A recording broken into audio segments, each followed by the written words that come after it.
3, 2, 1, go. I clapped. That's fine. That's fine. Whatever. It's like you confused yourself there. I clapped. Now, why did I do that? Why? Why did I Why am I doing this?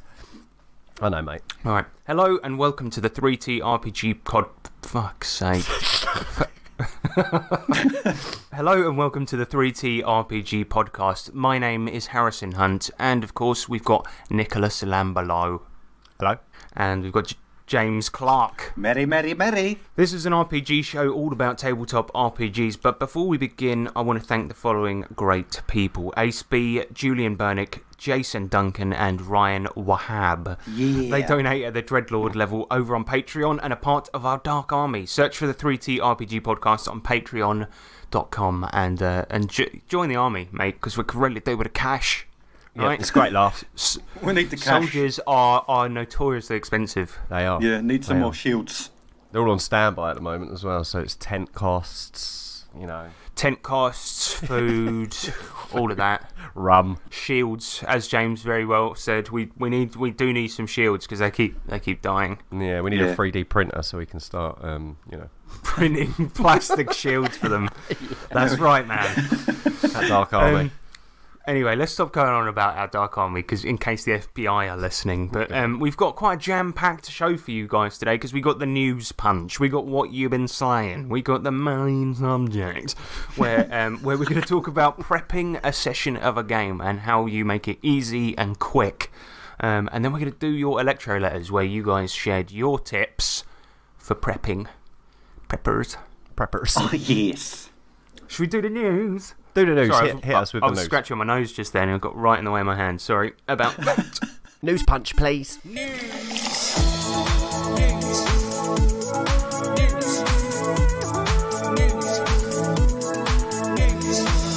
Oh, yeah, news punch. Should we do the news? Let's do the news. It's like it's forcing its way out of my gullet. Alright, Margaret Weiss and Tracy Hickman to pen new Dragonlance novels. Now, we spoke about this back in October. Weiss and Hickman, who are famous for having written the old Dragonlance novels and bringing D&D to a new populace, as it were. They were suing Wizards of the Coast after the company tried to wrangle around their contract and avoid paying them for all the hard work they'd done on these books. The allegation was that Wizards of the Coast used a loophole in the contract wherein the writers have to have every change approved by the higher-ups and basically put Weiss and Hickman in like a deadlock by asking them for a change, then neither approved or disapproved it, putting the project in limbo. So now, Margaret Weiss and Hickman sued Wizards of the Coast for $10 million, but things were settled out of court and the pair have now been given the project to make a trilogy of novels for the bad guys at Wizards of the Coast. But I'm just glad it had a happy ending. I think they probably would have preferred the 10 million, to be perfectly honest. Yeah. But there you go. They twisted their arm. I think at least it's a win for rational thought for a change over at Wizards of the Coast. Yeah. Wow, that's true. Oh, bless them. I mean, well, that's good. The sad fact about all of this is the Dragonlance novels are really rubbish. But I think a lot of people enjoyed them when they were teenagers, and they're sort of they were very core aspects of that universe are really fundamentally stupid. So, but I think a lot of people just liked it because it's dark wizardry and shit, and it was for teens. So I don't know if people like it, good. Because you got 3 new ones coming out. It was originally going to be 10, but I think 3 is probably more realistic. Yeah, that's true. Do you reckon they by the end of this they were worn out and would have, like you said, rather the 10 million and not have to do the work? Well, definitely 100%. Because it's I know which one I'd choose. Put it that way. Me too. It's definitely. artistic accomplishment, $10 million. I think I know what I'll take. I'm going to fucking Malaga. Yep. I'm going to create a publish. Going to Barbados. I'm going to make a publishing house of my own. Yeah, and all the RPGs are going to be written on a coconut. Yeah, no, which I'm drinking out of. That's living. The Stuff of Legends. Didn't really have a title for this one, but so there's a new Wizards of the Coast endorsed I don't know if it's sponsored, but it's an endorsed series that Wizards of the Coast themselves are advertising. It's an actual play series called The Stuff of Legends. Now, that's actually really funny, and it's a pun. So, yeah, but essentially this is a new actual play series where a group of people, some comedians, some previous players of D&D, sit down at a table and do an actual play, and the stuff they do is then in post acted out by puppets of their characters. You two have watched the trailer.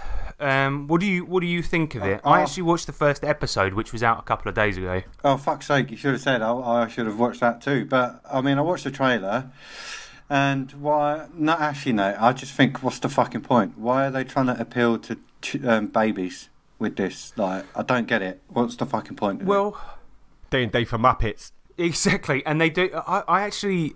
I watched the first episode, and I did agree with you, James, that it was like...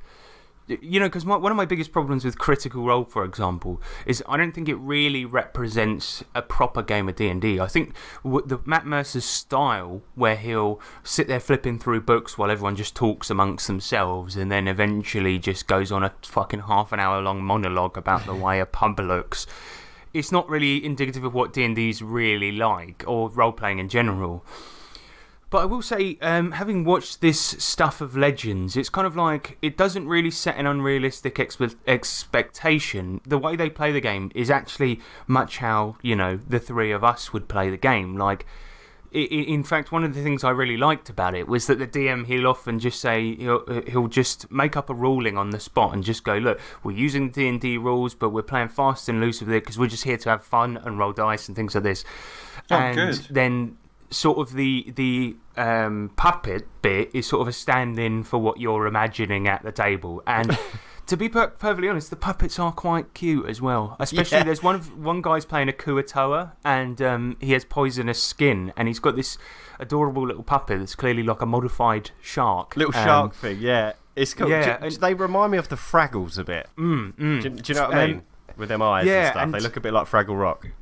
Yeah, and the way the puppetry is kind of done is kind of funny. Like, it's like the Muppets and stuff. The thing about the series is I won't be watching it, and I think, like James said, it's clearly meant to appeal to kids. And I think the way they play the game and the way they kind of do it rules light and stuff like this, is a good way to get children and younger players in, because it's like, look, it's not as rules complicated as it needs to be, and the rules are just there as a guideline. Let's have some fun. And also, it kind of takes itself way less seriously than the other big actual play shows out there, which I really like, because it shows you that you can just sit down, be stupid, and have fun. I mean, one of the players there, she's never played a game of it before, and she's a comedian. And her character is called Areola Borealis, and she's a giant-breasted dragonborn woman, which I just think is great. That's really cool, Areola Borealis. But yeah, I mean, and the GMing style... If it teaches a good GM style, especially for younger people, and especially for people that might not know about D&D and stuff, and they see this kind of puppet presentation of it, and then, you know, there's a focus on it being rules light, and that, you know, the rules don't determine the game, then I suppose it is giving a good message, really, isn't it? I agree, and you know, as a show, it's not for us. I mean, I did, you know, talk about Bobby Evans's show and how he was using puppets to demonstrate Savage Worlds, but I think that was kind of misguided. Whereas this is a good attempt to get younger people into the game and show them that it can really be easy, and actually the rules are a guideline. The thing is, as watch the show, the GMing style is really indicative of something like, you know, SMTV with Ant and Dec and shit. Wow. Like he's very like over the top and wacky. Wacky. That's it. Yeah. But that's the thing that, like, it's for children, but it's a good thing for children. I personally think. And if I was having a child, I would most probably show them that, and then he'd be like, "Oh, I want to play that." And then we could play, you know what I mean? Yeah, well, this is it, exactly. Yeah. You know. I'm annoyed, actually. Yeah. I'm annoyed but pleasantly surprised that it seems to actually be working out well. But I think because of the association with Critical Role, and I just know how annoying they are, is probably why I turned my nose up at it more. Well, I assumed it was going to be like a, another crappy, cynical cash grab, and probably it is motivated a little bit like that. But actually, I think that all of the players have a passion for the game, and even the one that's never played before, she gets into it really fucking well. Giving it a good so I'm go. just like, yeah, well, that's fine. yeah, then. it's good. It's got a good fucking attitude to it, and but I think a lot of people are going to be angry because it's like they'll look at it and be like, "This isn't for me," and I'm like, "But you're a 40-year-old man. A show with puppets in it isn't for you." Oh, it's snowing. Sorry, Yeah, guys. Just turn around and it's snowing. Yeah, it's snowing like crazy here. Yeah, I walked out in it earlier. It was like a blizzard. It woke me up, something chronic. Fuck you up. Yeah, That loud snow. So it's fucking loud snow, man. I mean, how big are the snowflakes in your area, James? Are they the size of a car? Yeah, human size. It was just like... Snowmen falling out the sky. Yeah. They're parachuting. We went out the other day when it snowed, and we had the thick snow the other day, and me and Millie built a snow woman. Oh, and the thing about building a snow woman is it can only ever be obscene, because you'd have to put tits on it. Yeah, that's true. In order That's to the show. only thing that shows... Because we tried to make hair out of snow, and it didn't really work out. It just looked like she was wearing a hat. Of course not. All right, well, that's it for news. Should we get on to what we've been playing? Yes, please.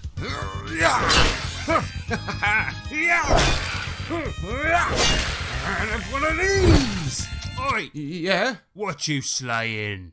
Tough Guys. We finished up our Planescape campaign, and we've been playing Tough Guys, which is an expansion for a Italian mobster setting called Wise Guys, which is a setting for a game called Savage Worlds, which is a version of the Great Rail Wars. But the so Tough Guys is a London 90s gangster setting, and these guys are playing hard lads in the 90s who've just been given a very small fictional borough of London as their criminal stomping ground, and they're to make money for a gang called the Holloway Firm, and any money they make, they kick up a certain percentage to the boss, and they're allowed to do whatever criminal activities they want. Nick, you're playing the one made man of the group. In the case of Tough Guys, it's called Good People, which means you're part of the family, and as such, you're the players. All the other players is boss, basically. You're the area boss, and you kick up money to the big boss. Yeah, Big Dave. Yeah, my brother. So, your character, you're playing an aging darts player who's just finally joined the family business. James, tell us about your character. I'm playing this basically little hood rat, this little rude boy who thinks he's big fish in the game, but he's basically a big sucker, butt of all jokes, and he's like everyone's little bitch, really. He gets all the dirty jobs, but he's like The Apprentice. Yeah. Yeah, he's like The Apprentice, but he's not even in that role, but he just thinks he is, and he's quite too big for his boots. But he's like, just if anyone knows what a rude boy is, he's literally that. Yeah, but he's quite endearing in his own way. Yeah, he's got one of the setting rules of Tough Guys and Wise Guys, indeed, is that you need to have a redeeming characteristic for your guy. For example, Nick's this hard nut dance player, but he goes to a flower arranging club every weekend with these women, and he'll protect those women. And come out all right, Walter. Exactly. And James, his redeeming characteristic is that he goes back to see his nan, looks after her, and goes takes her to church every Sunday. That's it. Takes her to church. Yeah. I'm sorry, Nana. Yeah, it's funny because he does that stereotypical thing of out on the streets you can hardly understand him because he's talking straight, but when he sees his nana, he speaks quite eloquently around her and delicately. Oh, would you like a cup of tea, Nana? And he goes outside like, yes, blood. Wagwan. Yeah, and we've got so there's those two, and then we got Mo Exotic, who's basically a Cockney version of Joe Exotic, and he always has bizarre pets that he just nicks from the local woods. What's his pet called? He's got a wolf called Robbie Savage, who I am told is a shit Millwall player. Is that right? Ex-football player, I think. Right, and so he's got a wolf called Robbie Savage because he took the Peacemaster Edge, and he carries it. He doesn't carry it, but he takes it around on a lead that's just an old cord for a TV. And then the very final character, we've got a Irish traveller guy called David Dennis Digger, that's it, Dennis Digger. Dennis Digger. AKA Diggs, yeah. And he's a traveller, and he is basically sort of like the Muscle, but he's a debt collector who has a shotgun, and, you know, he's got the hunting licence Edge, which gives him a shotgun, but it's actually his nan's licence, so the one time he's actually had to use it, he just quickly flashed it at the cops, and I'm like, alright, give me a persuasion, and let's see how they go. And they're like, okay, carry on. He's just carrying a shotgun open through London. He's also our, like, wheelman, isn't he? Yeah, he's the only one with any driving ability, but because you only start at 500 quid in Tough Guys, he wasn't able to actually afford a car, so the guys have been sort of stealing cars every so often and then driving them into the Thames. Yep, we've had a we had a Ford Escort in black to start with, and then we had some yellow Nissan Sunny and a moped. But the funny about the Ford Escort is that Mo Exotic, who is a drunk and a football hooligan and has a wolf with him at all times, they were trying to get away from somewhere, and we'll get into details about what we did, but they were trying to get away from somewhere, and he's unskilled in driving, so he gets a -2, rolls it, immediately crashes into the nearest shop, and then I'm like, okay, give me a driving round, let's see if you can back it out. It gets wedged on top of a bunch of shelves, and the guys just have to abandon it, crashed midway. Wow, yeah. Smashed through the pick and mix in the Woolworths, yeah. Class. But yeah, I mean, it's been pretty fun so far. The majority of the campaign has been them following up their own goals. I mean, the first episode, the way we kind of kicked the campaign off was that they'd had a tip-off that some diamonds had been placed in a security box in a Triad-owned casino in Chinatown. They went in, stole the diamonds, only to find out that somebody had replaced them earlier, and they were fake. But the Triad boss saw these guys going in and just taking the diamonds. He didn't know that they'd been swapped out, and so they had to locate the real diamonds and bring them back to the Triads and get their boss back, who had been kidnapped by them. Which they did expertly. I mean, there was quite a large firefight that went on in the Chinese before they spoke to the boss, because they're in the restaurant, I should say. But then after that, yeah, you know, they saved the boss and they decided to follow up on any other leads they had. And it turns out, essentially, the setting I'm using is London, but these guys are in a fictional borough called Walford. And keen-eared listeners will know that this is the square from EastEnders. And so we've got all the classic 90s EastEnders characters there, along with some of the new ones. And yeah, so all downtime is done kind of like a soap opera. Oh, it's so good. I tell you what, it is. It's so fucking fun. Yeah, it was a lovely extra touch. Like the whole, you know, setting it in the 90s, setting it in London, something we're familiar with, references all over the place already because we grew up in that time, great. But then throw in the extra little bit of it being set in EastEnders as well, and it's just hilarious. It's quite funny. The thing is, it's naturally coming out as a soap in certain aspects. Well, it's quite a soapy game anyway, isn't it? Yeah. Well, because if you think we're about not forcing any of it. if you think about the best gangster stuff, it always shows them doing their normal life as well, like Sopranos, you know, and things like this. Totally. Oh, totally. What would that be in EastEnders? There is which is a soap opera for those that don't know. There are gangster sub storylines, like Phil Mitchell for some reason is the hardest gangster, and he's such a little sad little man, the hardest wheezy gangster. Yeah. He just owns a fucking car shop, and he was a crack addict. He had jaundice at one point, and he was it's fucking weird, man. But yeah, got thrown down a hole by his brother. Do you remember that when he had a fight? Yep, classic. Yeah. There was, and so yeah, it's pretty funny because we got all these sort of characters to pull from, and of course one of the new ones wasn't around in the 90s, but it's a girl called Tiffany, who's this sort of ginger, I don't want to say it, it's offensive, but a bit chavvy girl, right? And James's character is a teenager as well, and as a result he's been, well, she really fancies him and like is besotted with James's character, but he's treated her really badly. And yeah, because he's like the proper brutal fucking dickhead rude boy, whereas like he just doesn't know really how to speak to women at all. Of course he doesn't. He's got that sort of like treat them mean, keep them keen mentality, which is obviously bollocks for anyone that's actually tried it in real life. And it was kind of funny because he made her cry, and then as she was sort of running out of the old Vic, the Queen Vic, he kind of followed her and was like, Tiffany, wait. Look, let's go on that date, yeah? Like trying to cheer her up, and she starts smiling. Yeah. So I said to James, right, we're going to do this as a dramatic task. So you need to get 5 successes before 5 failures, and that's how we're going to play the day.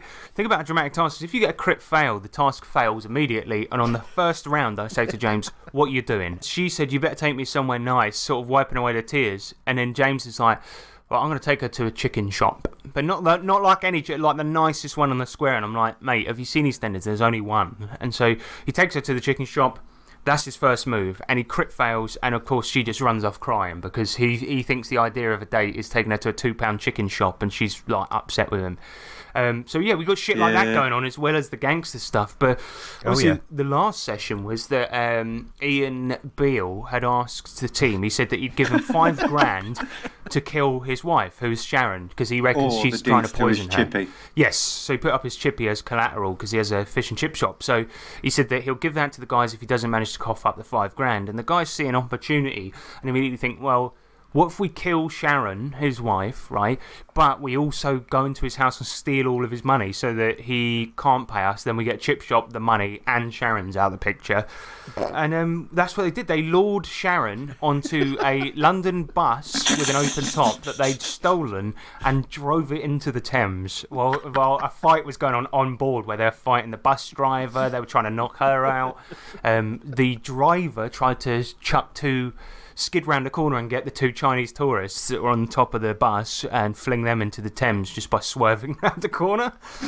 And Nick was up there at the moment trying to distract them by giving them a darts tour of London. Oh my god, yeah, just pinging darts off of like landmarks and stuff. Yeah, he was like, so, and to the left you'll see the Houses of Parliament, and throws a dart. Yeah. What about I loved James's character because he had to like talk Sharon into coming on the ride on the bus, and when he went up to the window, was shouting at her from the window, and then after she come out, he was like, I thought you was going to lips me. Oh god, it was horrible. Because I lured her out and I was like, let me lips you, yeah? No, as in kiss her and stuff. He was trying to like get woo her to woo her to get to go on a London bus tour in the middle of the night with him. And for those that don't know, it was quite funny because this is a body positive world we live in, but let's just say Sharon is not the best looking of women, and so at this point it was just a bit fucking weird really, because Sydney's only about 17, she's like 45 or something, and she was just like, I thought you were going to lips me. Yeah, she's all like ready and waiting so and puckering and licking her lips. Anyway, yeah, so they drove the bus with Sharon into the Thames. They didn't see her come back up out of the water. There's a saying in London, for those that don't know, if you want to kill yourself, don't chuck yourself into the Thames, just drink a drop of it. I mean, that's how dirty the water is. Yeah. She's gone underneath in this bus. They also, several cars are also in the Thames near Walford. Mm-hmm. And in any case, yeah, so what they did is they snuck into Ian Beale's house, nicked his money, killed his wife, and when he couldn't pay up, they took his chip shop as collateral. So they've got a chip shop where they're going to do crimes out of. Yep. And a legitimate front.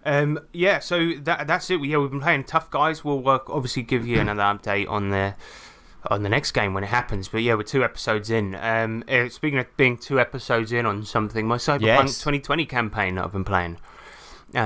Yeah, so I've been meeting up once a month with some people I know, mostly non-RPG players, and playing some Cyberpunk, and it's good fucking fun. We are using the original Cyberpunk 2020 system, and now I've actually given it a good fucking proper go.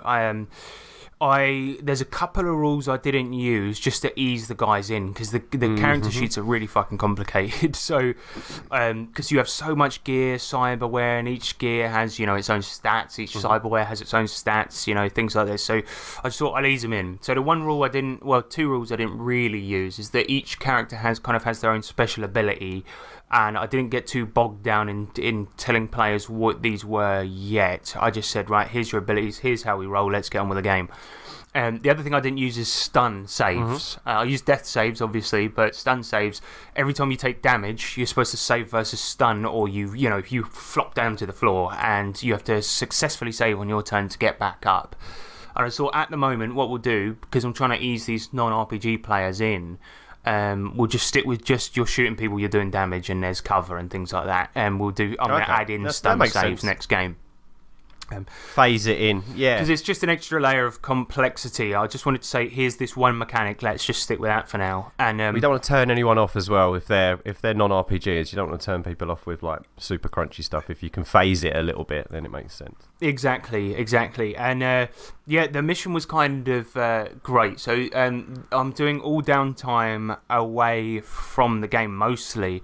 I think a lot of players actually want to do it, so we're going to do it next game, and people are just going to live in the city for a bit. But yeah, in this game, essentially, they got given a job by this huge black guy in this club, and his code name is Gandalf the White. And he's got white sort of dreadlocks, and he gives the team this urgent mission. There's this racer called Mac Savage, and he's invented a new fuel injection system called Hard Turbo, where it dumps all of the petrol into the engine at once and allows him to go incredibly fast. Which means in races he can do that right at the end and then just race past the finish line. He took out a huge loan to do it, and he's in the final of this year's annual death race when he gets jumped by some people who steal the Hard Turbo, and he's essentially given the players this job to retrieve it before the race, which is in 4 hours. What happens is the guys then get a bunch of clues, and there's like some red herrings left by the people who actually did it. The people who actually did it with this corporation called Arasaka, Japanese company, and they actually did it, but they left a bunch of clues behind at the scene to pretend it was a Haitian gang called the Voodoo Boys. And so for example, they spray painted their logo on the wall, but they used the wrong colour paint. One of them was wearing a dreadlocked wig that, if the players examined closely, could see that it was synthetic, like little things like this. In the end, they went and investigated both leads, but Arasaka had actually set up a decoy. So what they did is they sent a bunch of people escaping from the scene with a briefcase and just sent them to a diner in southwest Night City, which is essentially like the crummier part of town. An old abandoned diner. And so the characters rolled in there, there were gunshots going on, and then they retrieved this briefcase and found that it was a decoy. Even had a message from the guy that Max Savage was supposed to race, going, "Fuck you, hope you like my decoy, bitch." Then they went to the Voodoo Boys hideout, had a gunfight, found out that it wasn't there, and when they returned to Max Savage, they'd seen that he's been jumped in his garage, and that Arasaka had come back and, as he said, shot up his driving leg. And he said, "I need that leg for driving, man." And so in their shitty little car, because his didn't have an engine, Katie, one of the players, pulls Max Savage into the back, and as many people as she can get into the back of the car from the team, and offers to do the race herself. One of the other players goes along on a motorbike, and I was like, well, technically it's one car versus another car, but I just said, fuck it, it's a death race. You can have an outrider, but you have to get your car through the finish line first to win the race, right? So we did this race, they had one car, one bike, and the enemy was this guy called Adam Smasher, who people would know from the video game. He's basically like the only human part of him left is the face. The rest of it is a robot, and the brain, maybe. Yeah, and he's a huge tank of a man, and they see like they're raised up on these pedestals into the middle of the Pepsi Cola racing arena sponsored by Pepsi, and on one stand is their shitty little Ford Escort, and on the other stand is his car, and it looks like the car from the Dark Knight film, like it's a fucking tank of a car. Oh my god. And it was pretty fucking funny because the guy on the bike, right, he on the starting grid, I go, right, give me a driving roll, let's see how well you get off. And it was my mate Cleve, and he had his girlfriend on the back, and their boyfriend and girlfriend in the game as well. Cool. And he starts his bike, crit fails immediately, doesn't get off the starting grid. Meanwhile, the two other cars race off, and then we go through rounds, people shooting each other, Katie's fucking drifting around corners. Wicked. And then suddenly Cleve, he's like, right, now I'm going to try and catch up to them. Rolls, gets a crit fail, and he's like, oh, for fuck's sake. Then he rolls again. He goes, you know what, I'm just going to try and fire from here with my Uzi at Adam Smasher's car. Gets another crit fail, third one in a row. And he's just like, this is a fucking joke. So while this intense race is going on, him and his girlfriend are just at the starting grid. He's just sitting there fucking up. Yeah. It was brilliant. so bad. But very fortunately, Adam Smasher was rolling pretty bad. Katie was rolling really well, and the hacker that they have on the team was in the front of the car, sort of messing with the car's computers, sort of trying to kind of make it forget its limits, as it were. And so she was just smashing it, going ahead of Adam smashing. And then right at the end, Cleve, the guy who couldn't get off the fucking starting grid, he turns his bike around and goes, you know what, fuck this. I'm just going to go around the course the wrong way and drive my fucking bike into the guy. And he only had 1 hit point left before he would be completely dead. And if he fucked this up, he would die. And, you know, one of the mottos of Cyberpunk 2020 is, you know, that you're supposed to do stuff just to be a fucking legend. Do you know what I mean? Yeah. And, yeah. Yeah, if you do this, you'll be a fucking and the legend. way that crits work in this game is if you roll the highest number, you then re-roll it and add it, so it explodes. He rolls and he gets 3 crits in a row and gets and scores like a 30 just on the dice, adds all of his bonuses, and then he's kind of like runs his car into smashes. And because he got such a high thing, he jumps off just at the last minute. And previously in the race, nobody could damage Adam Smasher because his armor is really high and he's behind cover in the car. And then he just drives it into the fucking window, sends it exploding into a ball of flame, and then Katie in the car skids through the finish line, sort of waving at the crowd. And amazing. It was fucking brilliant, man. I kind of gave them an unwinnable race, and they smashed it, because the idea was, there you go, is that Adam Smasher was going to use hard turbo on the last round and just fucking take them over. So the puzzle was try to fucking take him out or disable him before the end of the last round of the race. And they fucking smashed it. Yeah. But yeah, it was a great fucking session. The system is cracking, but it's really violent. And let me just tell you about a couple of things that happened. So, healing in the game is really slow, right? And Katie, at one point, when they went to that diner to try and figure out, to try and get hard turbo back, all of the guys went in the front, and meanwhile, she went round the back. And as she was going in the back window, she got a shotgun out, saw this guy, shot him, and they got into a really brutal firefight. And you have to roll hit locations in this game, and either hit location dice, and the dick came up 3 times. And she's playing this sort of like non-binary person, and Katie was like, so whatever genitals I did have are now completely fucked. I'm definitely non-binary at this point. And so the guy was shooting her in the dick over and over again. She was shooting him in the dick. It was just so weird. God. But the funny thing is, she got down to like critically wounded. That's like 1 before you're mortally wounded when you start to die. And she was literally saying, my character yells, help, help. And then everyone in the other room was like, I can hear that, but I'm just going to figure out what's going on here first in this other room. She got super fucking pissed off. So after they saw the decoy, she was like, alright, fuck this, I'm going to the hospital. And all going to a hospital does is speed up natural healing. It doesn't just give you hit points back. So while she was there, she stole a bunch of drugs to help her so she could still, you know, roll well and mitigate the wounds. Yeah. And then when she got back to the team, everyone was like, Katie, can I have some of that adrenaline? And she's like, I was yelling fucking help from the other room and nobody helped me out. Of course I'm not giving you any. And she was genuinely pissed off that people weren't helping her before, because she got wounded because everyone just left her to it, just fighting this one bloke. Yeah, see where she's coming from. And another rule is that if you take more than 8 points of damage to a single limb, it's destroyed. So if you get hit in the head and take 8 damage, that's just instant death. Oh my god. And Cleve, at one point, when they were fighting the voodoo boys, he gets shot in the fucking head, and I start rolling damage because it's like 5d6, and I'm like, okay, that's a 1, that's a 2, that's a 1.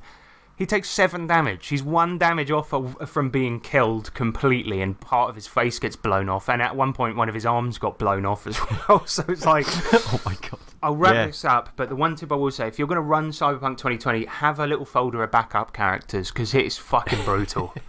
Yeah. But yeah, great fucking game, absolutely loving it, and I think the players are having a nice time and enjoying it. I mean, it's good to play with a bunch of non-RPG players, because they kind of have a different view on things. I mean, for example, Sarita, she's only played one session of an RPG once ever before playing in this campaign. And yeah, I mean, there's a class in Cyberpunk 2020 called a rocker, and you inspire rebellion and riots using your music. And so when they turned up at the diner to try and beat up the Arasaka blokes, she came in, Cleve was in a car, and she was on top of it with an amp and a fucking guitar, just playing it, trying to give the guys on their team a boost and to distract the Arasaka guys. And it was just fucking badass, man. Electro bard. That's pretty much what it is. Pretty much is an electro bard, but yeah. I like it. That's Cyberpunk 2020, man. Yeah, I'm fucking enjoying it. We're playing again next month. I'm going to play an adventure. If my players are listening to this, they probably aren't, to be fair, but I'm doing an episode called Going Mainstream, where the guys are going to hijack one of the main television networks and put out some music on it. That's hopefully what we're going to do. That sounds fun. Yeah, a couple of things I just wanted to mention here as well is that I've been reading Into the Borderlands, which is a DCC... Not a DCC, it's a Goodman Games product, guys. And what this is back in the day when Basic Essentials D&D came out, they released it with this adventure called Into the Borderlands. And all it was a mini setting of a keep that you hang out in, and while the world is going to shit, and you explore some caves to the north, and you can kind of explore them in any order you want, set your own goals and things like this. It's just an area that you play in, essentially. Yeah, and it's called the Into the Borderlands. Well, Keep on the Borderlands. And, I was going to say I've heard of Keep on the Borderlands before. Yeah, and you may know the Caves of Chaos, which is the dungeon that you kind of explore in the game, and it's actually a really great product. And I was trying to get my hands on a copy of it because I kind of wanted to run it in DCC in the future, and I just wanted to plan a campaign out just for fun, draw maps and shit. Yeah. And Goodman Games, they do this reprint, so it's Original Adventures Reincarnated, and it's a reprint of the original. And every version of the original that was ever released, and in addition to that has a new version of it made by Goodman Games, updated with new descriptions, rejigged rooms, and new artwork, and then made it for D&D 5e, but of course you can use that with any D20 game. Yeah. Nice. Nice. And it's got all the glossy pages at the back with all the different artworks and new encounters and new quests to do in this old setting, and a beautiful product. A little bit on the expensive side. There's some instances, guys, where I feel like a reprint wasn't necessary because what they've done is they've included 2 versions of the old version there. But the only difference is that the Minotaur art was different on one page, so why include the entirety? Just have a little side box saying, in another version, Yeah, that's true. But it's good, and it's got little articles in there. It's got one from Gary Gygax's son in there talking about the setting and stuff. It's a great little product. So I've just been planning out a future campaign for funsies that I'll probably never use, and using that product. And I would definitely check them out. They've done it for loads of the old adventures as well. Is it it's kind of like a love letter to the older modules, right? That's exactly what it is, and I think as one of those, if you're into your history of the game, this is one of the most iconic adventures ever, and it's a really interesting read, and I really like what they've done with it. Well worth the money. But yeah, I'm definitely going to pick up some of the other ones as well. But we spoke last week about CJ Stott, our new boss. Because he sent us a bunch of nice stuff, and yes, of course, we're going to review. One of the ones is he sent us a full suite of the new Hackmaster books, which are going to go to you, Nick. And beautiful, beautiful books. But we're going to do an episode, the complete history of the Hackmaster RPG, and that's going to be the next episode on this channel. So we'll talk about that more then. But dedicated to the new boss. Yeah, exactly. Another one he sent us is Cortex Prime. Game handbook. So this is I hadn't really heard of this until he sent it as a little bonus in there because he said he had a spare one. And what's really great about this is it's a open system, so it can be used for any genre, and it is a very weird system, right? So it's completely modular. So there's a base mechanic and a base rules which is summed up within the first 2 pages of the book. Then everything else is optional. You can add as much as you want. So for example, the base mechanic is if you want to name your character, you just go, my character's name is Steve, he's an investigator. Investigator is his trait, and you basically move up a dice chain with it. So let's say, for example, you start with a d6. When you're using your skill, you can add, you roll 3d6 and add them together. When you're not, you roll 2d6 and add them together, and you do it by a difficulty that's rolled every time. So the GM rolls out in the open, and if he wants to make it hard, he rolls 2d12. If he wants to make it easy, he rolls 2d4, and you try and beat that number. Okay. Oh, nice. That is about fucking it. But then you look through the book and it's then people have the way they've done it is they've sort of modded that to its nth degree. So you might have attributes which are measured from a D4 to a D12, and then in one of the settings in the book called Hammerheads, it's a training package. So you might have crowd control, and so it iterates on that one idea of having a dice that represents what your characters can do. And that's pretty much it. Like, it's a really nice little simple story-based system, but you also have things called effect dice, so you can nominate one of your die to have a special effect, and it's based only on the number of sides the die has. So if you roll a d12 as one of your dice in your pool, and the pool can go up to about 9, by the way, because if the GM says, oh yeah, you know what, you've prepared extra for this, I'll give you a bonus, add a d8 to your pool, you know what I mean, and then you roll that. Nice. But the special effect dice can do special things. So, for example, if you want something to really pop off and you've only rolled a 1 on your d8, you can go, well, that's an 8-sided die, so I want to take that as my effect die and add it to what I'm doing. So you can sort of sacrifice dice to add towards your success, as it were. That sounds fun. Yeah, I like the sound of it. It's really, really fucking cool. And one of the book is amazingly well presented, but one of the things I really liked was it's got like 3 settings in there which they've come up with, and you know, they even have different rules for how you build characters. Now, what's kind of cool about this is that there's one section of the book which says to make your own settings, what you do is you pick 3 descriptors and then just mash them together, and then that shows which mods you use in your game. I'm just trying to bloody well find that now, but it's it's pretty cool. So you might have something like I don't know, like Western sci-fi romance, comedy, fantasy, horror, something like that. Yeah, Nice. Yeah, so the cool thing is that, like, then, so the milestones that you get for your characters, as in leveling up, change based on which descriptors you've picked for your campaign. Great book, and I reckon it's really up your street, Nick, because you really like those, you know, story-focused type games, and it's banging. But yeah, that's yours as well. But we'll have to do a review. Sounds like a really good system that they're using in dice-wise. It sounds like first few times you'd use it, you'd get a bit confused, but it can work really well. Well, I think the interesting thing about it is there's no such thing as just a number bonus. It's all about just rolling dice and adding to them to your pool. Do you know what I mean? So yeah, it's exactly. really great. I mean, if you've really planned out a heist, you've got 2d6 in thievery maybe, but then you've got some really specialist equipment, so you add a d8 in there. You've also got, a lot of you have planned it really well and got the plan, so you might add another d8 in there, and then you're just trying to beat this 2 dice number that the GM's come up with. That's awesome. I like the variable target number as well. That's cool. It's great. It's a lovely idea, because you assume, you know, 2d12 is going to be hard, but sometimes you've just got a good read on the situation, and the GM rolls those 2d12 and it comes up a 3 or whatever, and you're just like, that's it, mate. Cool. You got it. Yeah, that sounds fun. Cortex Prime, check it out if you can or want to. But yeah, sorry, we've gone on way too long yet again. Let's go to the main subject. Sorry, that's my fault because of the bloody Cyberpunk chat. I shouldn't be running 2 games at once. That's the fucking problem. It's all good, mate. There's a lot of You get too excited. Yep. That's yep. And also it means that I haven't seen my wife in months.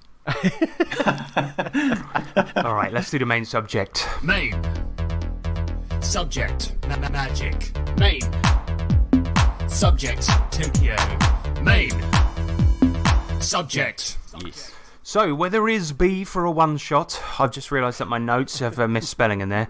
So, whether it be for a one-shot or a long campaign, planning out a single session of an RPG can take hours, days sometimes, depending on how elaborate you choose to go. And this lengthy process goes double for the DMs out there who deal with terrain and minis. Now, anyone could fart out a dungeon with rooms and monsters in about 10 minutes, but the trouble is, sessions like that can often end up feeling bland and unsatisfying, like the DM hasn't tried to actually come up with anything entertaining. But to craft an elaborate plot with 3-dimensional characters, twists, special items, monsters, and a satisfying conclusion can be very time-consuming and difficult to do with any consistency. So, how do you plan a session that's deep and entertaining but doesn't take up huge chunks of your actual life? Well, that's what we're going to discuss today, boys. Yes. All right. We're going to go through our techniques for planning a session, and James, you know, you can chime in with what you prefer as a player and things like this. And we're going to talk about how to do it in a time-effective manner without having to sacrifice on story. So, I'll kick us off with a couple of tips, and then we'll go to yours, Nick, and then James, just feel free to jump in anytime you feel like a pair of boots. Oh yes. So my tips, you know, because personally I don't like to spend too much time on planning. I used to when I had a bit more time, you know. And it used to be that I just thought that was necessary. Do you know what I mean? It was like, but what if they go here and I don't have an NPC planned out? But yeah, nowadays, you know, I realise that it doesn't take that amount of work to create a really interesting and fun world to play in. I mean, look at Tough Guys. All I did was nick the setting of a quite crap soap opera, so it's a good fucking laugh. Exactly. But yeah, one of my main tips, just for sake of quickness and also ease at the fucking table, is to plan each session as a one sheet. That doesn't mean one sheet of a piece of paper; it means both sides of a piece of paper. Just make it one page only, right? So even if I'm running a publish module, I will condense it down to, you know, both sides of a piece of paper in my notebook. And you know, I know you can cheat the system by getting a giant notebook, but that's not the point, lads. All right, not the point. That's all right, not the grow point. up. Well, it saves you from flicking through stuff. Everything's, you know, readily available. Yep, no, I get That's the the idea, isn't it? You know, monster stats, room descriptions, all of that, all on one page. And the thing is as well, like, I did have to upgrade to a bigger notebook, but it's A4, right? That's US letter for our American listeners. So yeah. One page only, and the other one I'll often say, and I think it's something that people feel compelled to ignore, is to rip things off, man. If you're having trouble planning a session, just watch a film and just take notes as you watch it. It's that fucking easy. I mean, for example, there was a time when we were playing our Solomon Kane campaign. I did an episode based on The Ring. Instead of a video, it was a sort of chain letter that was getting sent around. And yeah, I just watched through The Ring and just took notes of the locations and the characters, and it was no effort at all. And I got to watch a pretty good movie. So absolutely. Or I'd also say as well, just to chime in on that point, is if you're just watching stuff, you know, like we all do through the week, your TV shows or movies or whatever, and something pops up and you think, wow, that'd make a good situation in a game, or just a small aspect of that movie would be interesting in a game, just take a quick little note in your phone. You don't have to use it that week, but you've got it. Completely agree. And you know, in the book How to Write Adventure Modules That Don't Suck, great bit of advice is that Nick, you make a really good point, but don't remember, like, it doesn't have to even be relevant to your RPG campaign to nick something from it, because in that book, somebody, can't remember who it is, but they wrote that even if all you ever do is watch Antiques Roadshow, then put the presenters you know from Antiques Roadshow in your campaign as characters because you know them. Yep. Or maybe do an adventure set at an antiques fair where people are having really great items sort of like appraised by experts. You know what I mean? Like, well, that's the whole thing, isn't it? It's full of, I mean, even Antiques Roadshow, the stuff that they bring in on that is interesting. It's got history, it's got a story. And like you said, what are they? They're just items from D&D, let's be honest. Yeah, and if I was to put that into the Tough Guys campaign we're playing at the moment, the way I would do it is maybe that you've got a tip-off that Antiques Roadshow is coming to London in one of these stately homes, and there's going to be some really good gear there we can sell. But because it's rare antiques, finding a fence is going to be difficult, and maybe that's part of the adventure. So yeah, there you go. Rip anything off, anything. Even if you're fucking watching Love Island, take a person from that and put it in your game. Yeah. But I'd say that that is probably one of the best tips, because I know, like, whenever I comment about getting ready for a game, the only one that I can really comment properly about was my one campaign that I ran, and I did all the things you're not really meant to do, but I was a brand new GM for that. So it's like I learned the extremely hard way by just doing it all wrong in the first place. But in terms of ripping stuff off, it's like, yeah, there was a character in my campaign that I based off a colleague, and it was just so easy to act out that person, because it's just like, well, I work with him every day, and it just made that. And he was one of the deepest characters in your game because you know him. You know, and the thing is, what we're talking about is prep, you know, and that saves you a lot of prep, because how many times do you sit down to write up a fucking campaign or a session of a campaign, and you sit there thinking, oh, maybe I've used that personality archetype before, think, and that's just wasting more time, because you know, just think about what you've been watching, just fucking rip it off, even if it's like a character from an advert. One of my biggest tips as well, and this is not a luxury I have anymore, which I can't complain about, but to prepare your games at work, mate. Because let's be honest, a lot of people out there are working, you know, desk jobs and things, and when you have 5 minutes, just have a notebook on your desk and jot down ideas. that's what I used to do. I didn't like do whole campaign prep at work because that would be insane. I wouldn't actually get any work done.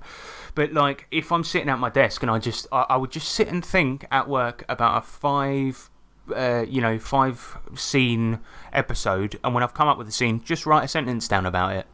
And that way you're not using your valuable time to actually get the ideas down. And believe me, 5 scenes with just a sentence description is enough to play a fucking session of an RPG. I like the fact that doing that, if you have a spare moment at work to do that, it's like there is such. I mean, some people are quite driven when they get home and they can do stuff, but a lot of the times, like me, it's like if I'm in work mode, then that's when like most of my cylinders are firing off, and then I'm just like, so my brain can cope with thinking about more things at once. So that's a pretty good idea to sort of chuck it in there. Yeah, no, I agree. I mean, even if you work in a service job, you might often find that during your lunch break you're still in work mode, and that's a good time to fire off ideas. And maybe sitting down at lunch with your sandwich and fucking writing a few things in your notebook can be a good time to get it out of the fucking way, where you're already using up that time waiting to go back to your shite job, you know. So yeah, that's one of my. Sorry guys, I got to go to the loo quickly. Sorry. Because you freaking pricks just can't ever be quenched. Your fantasies can't ever be quenched, can they? You freaking pricks! What will you learn? What will you learn? That your actions have consequences! So here's a way to come up with adventures really quickly. There are so many like channels on YouTube and podcasts out there that say there are 3 things every adventure needs: a villain, a this, that, and the other. And I can tell you for a fact these are the 3 things you really need, right? It's the 3 C's. Always remember this, right? And you'll be able to come up with adventures a lot quicker: context, catharsis, and challenge. So all your adventure needs to do to be a good adventure is excel at one of these and include some of the other 2. So context, obviously, that can be the story, the characters you meet, and it'll give context for your actions. Now, catharsis is, the act of. Usually in an RPG, catharsis is going to be chopping heads off and violence and having fun, killing shit. Do you know what I mean? Usually, and then obviously challenge is fairly self-explanatory. But in an RPG, context and catharsis can make an adventure. So yeah, excel at one of these. For example, if you have a campaign or a session that's all about context, where it's literally all about exposition, maybe the characters within the context and meeting new characters and figuring stuff out and investigation, then it's got little fighting in it, but maybe a little bit of catharsis and a little bit of challenge when figuring out who done the murder and things like this. Well, exactly, yeah. Then you've got an adventure on your hands. Context, I find, is easier to put in once the characters have adventured a bit more, so you'll excel at that later in campaigns. But catharsis, take a look at the Adventure in the Back of the Tough Guys book that I wrote. That's basically all catharsis. Some guys are fucking over your company.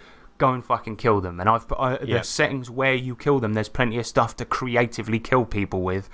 And it's got a little bit of challenge in there because it's got a good boss fight, a lot of enemies with guns, which the players probably won't have, and things like this. But it excels that adventure at catharsis. That's the way you got to think about it. If you have those 3, excel at one, then you'll be able to come up with adventure ideas way more quickly. And also, you realise you can just sit down, provide a little bit of context, and go, some people from the village have been kidnapped and taken to the dungeons. But then you make the goblins really nasty and ramp up that catharsis or the challenge, right? And you've got a good adventure on your hands. That's basically the 3 C's. But yeah, there's a great quote from Dungeon Craft as well, where he says, "Your players don't expect half as much as what you feel compelled to make." Right? Just remember that. The truth of the matter is your players will probably be happy, more often than not, to just go and kill some shit.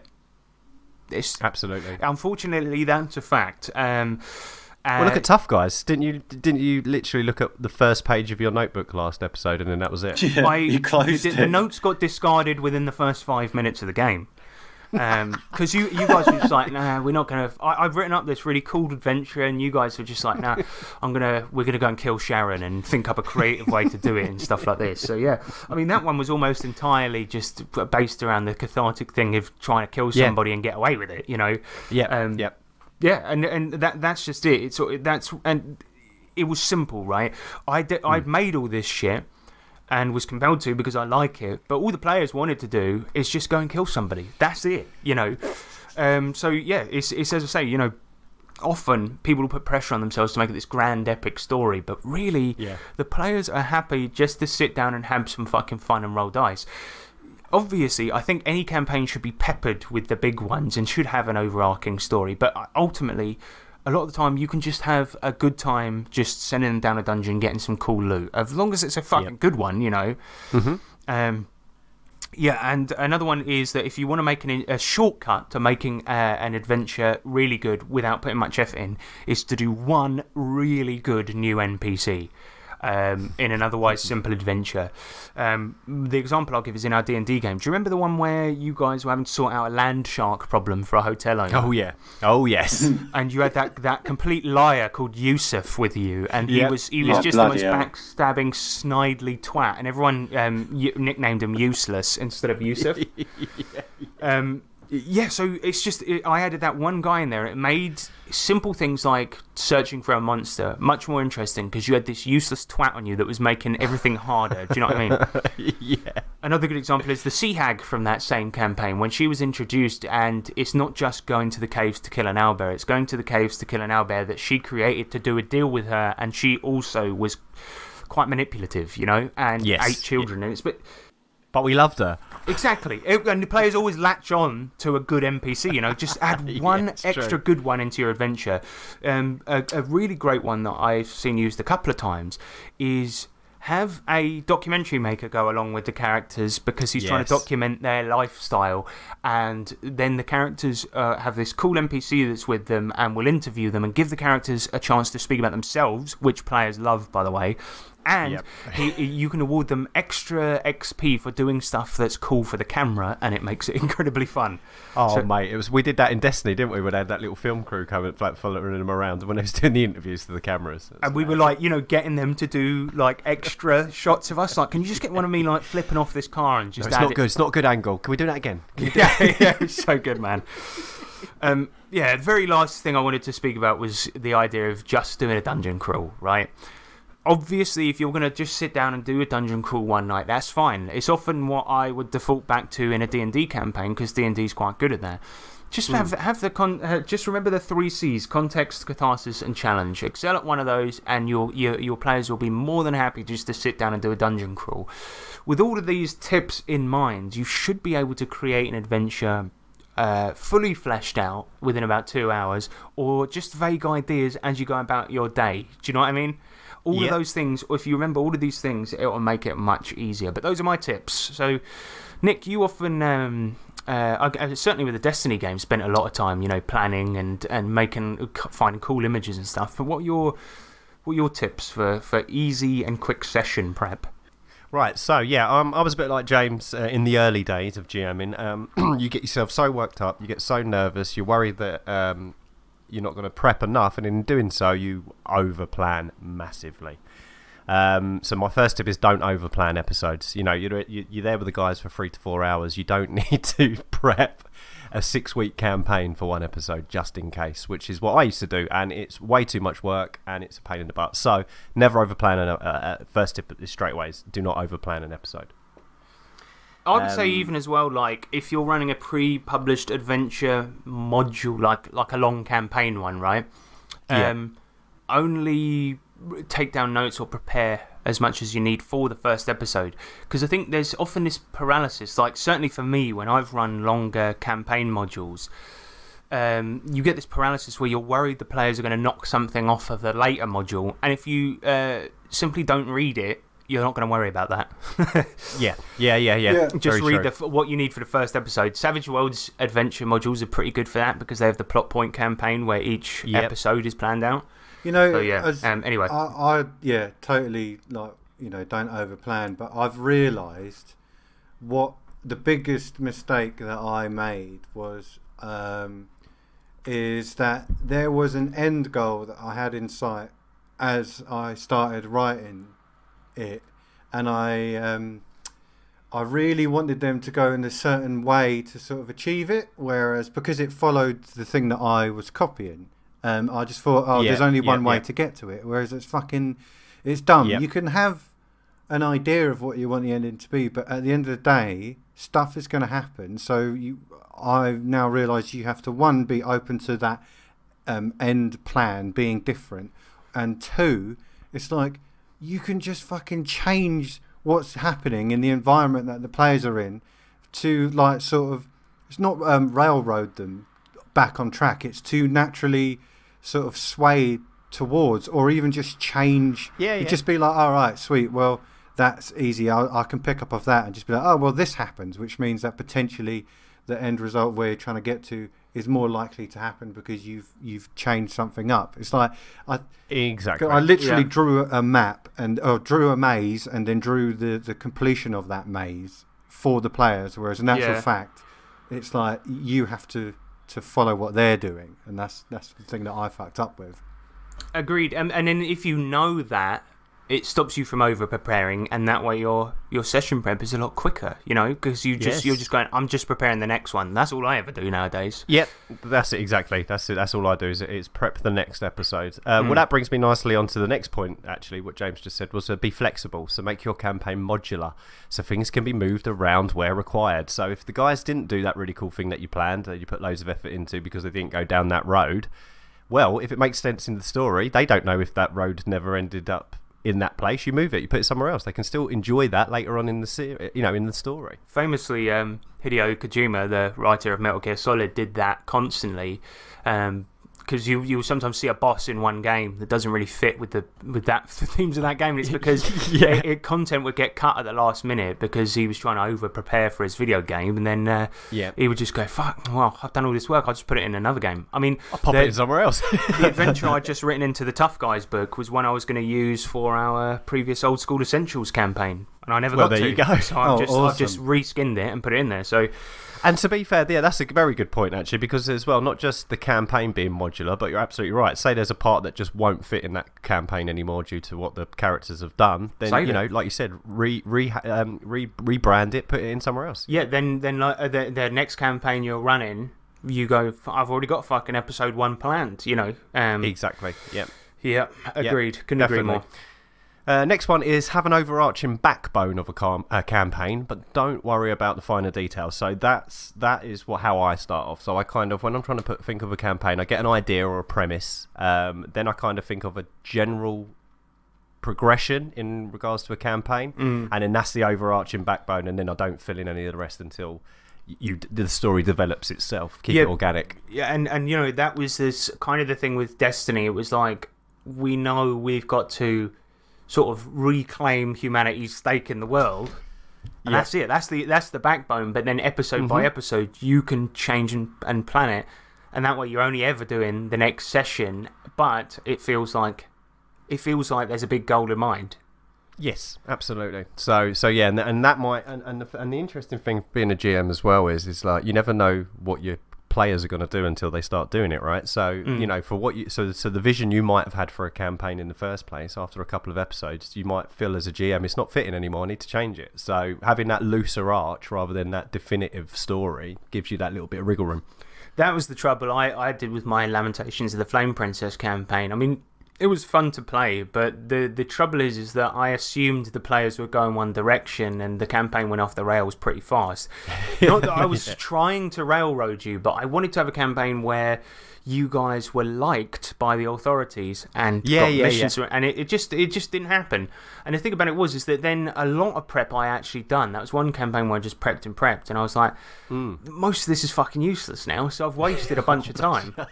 And I had to change it on the fly. And if you just don't put that effort in to begin with, you'll just be like, well, now I can change it on the fly because there wasn't anything in that gap anyway. No, that's right, exactly. And also, like, you know, being able to change it on the fly means that, you know, us DMs, we do have feelings as well. And if you write something really cool that you think your players will really like and it just gets completely overlooked, then sure, we get a bit like, no, it's a shame.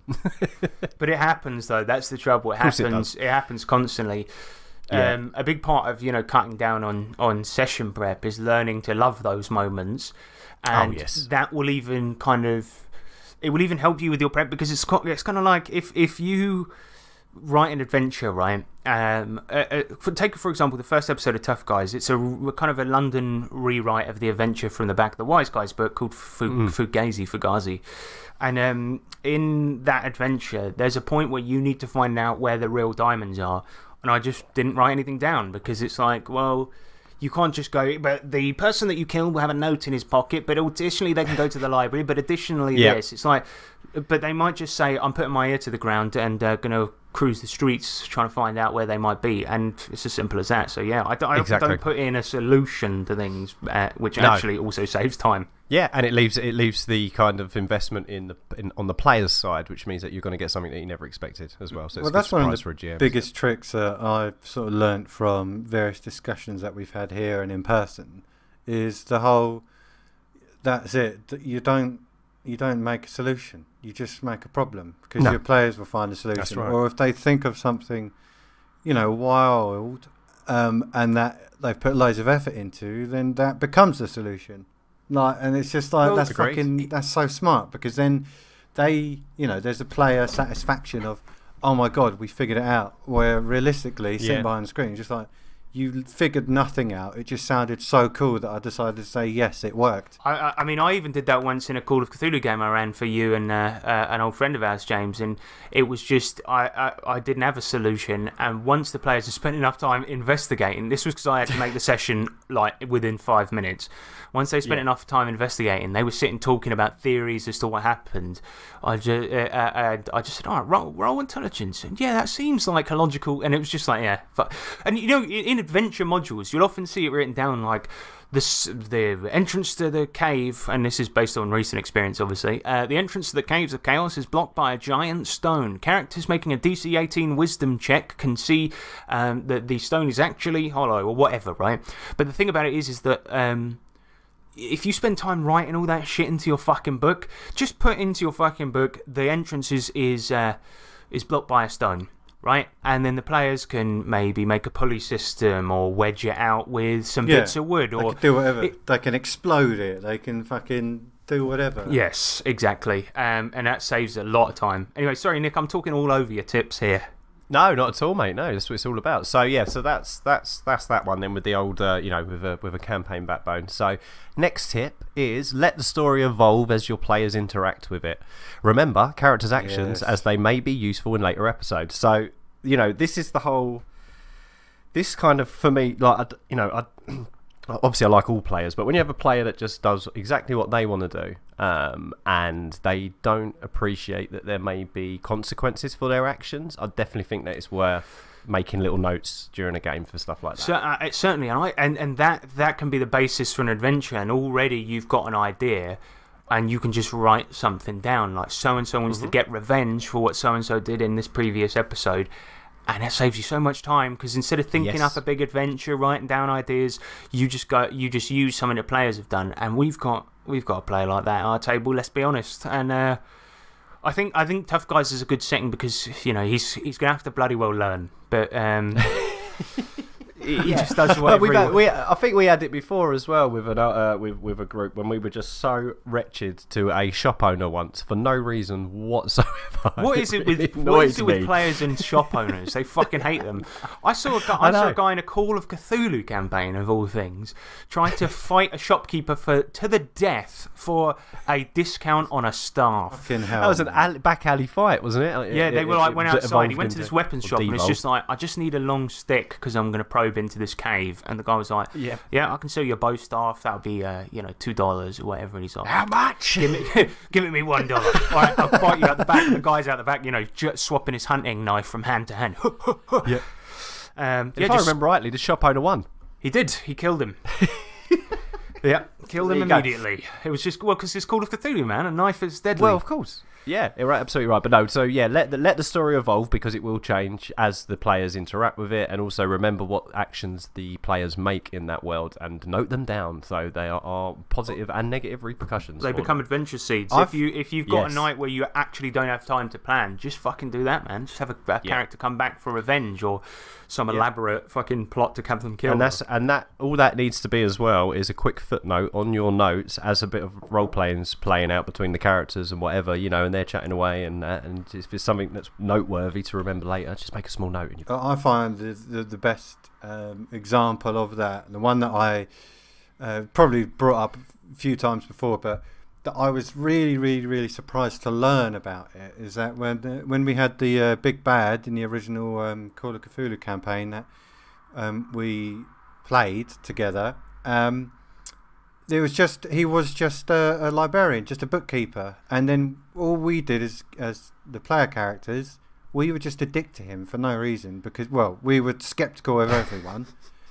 Yeah. And then Harrison decided to use that and just be like, all right, well, this person never existed in this light, but I'm just going to make they're just the big bad. That's it. And then they became this massively, oh my god, multi-campaign the most villain. evil character we've ever had. Yeah, exactly. But that saves time, and it provides a decent context for the players. It's definitely a character they've interacted with and bullied a lot. It's definitely going to be more of a memorable villain than the one that's been lurking in the shadows the whole time. And it's almost like a hidden in plain sight thing. Saved me a lot of fucking time. Because I was just absolutely. Well, now I don't have to build up a villain. We've got one right fucking there. Yeah. The players have gifted you one already. Exactly, and that's the most ingenious thing that I heard at the time, and I was just like, "Oh my god, you're a fucking genius!" But it just swings the campaign in a way that feels natural, and like Nick said, if you take little notes of all the things your players do that have consequences. I'm really terrible at it, and I remember once I wrote down that it was during the Lamentations campaign when you guys had gone to that swamp Bogtown. That was what it was called. Oh, Bogtown, yeah. And while you were there, one of the players, Ryan, licked a poisonous frog. I can't even remember why he did it, but I was just my handwriting's terrible. I was trying to take a note down, and all I wrote down in my book was Ryan licked. I didn't get the chance to write the frog, right? And then I looked at my notes like a couple of weeks later, and I was like, I remember he did something in that fucking episode, and I just looked at Ryan licked, and I'm like, what did he lick? What did he lick, Ryan? Stupid. Oh, mate. But yeah, so, little notes. So next one, this is a very crucial tip in my opinion. Have a huge list of names, just random names, ready for any NPCs that pop up. Oh, I've got a good one for that. Fuck. It sounds like he dropped stuff. Oh. I am What's back. he doing? Okay. What did you do? I was reaching over to get my fucking notes, and my phone fell on the floor, and I nearly fell out my chair.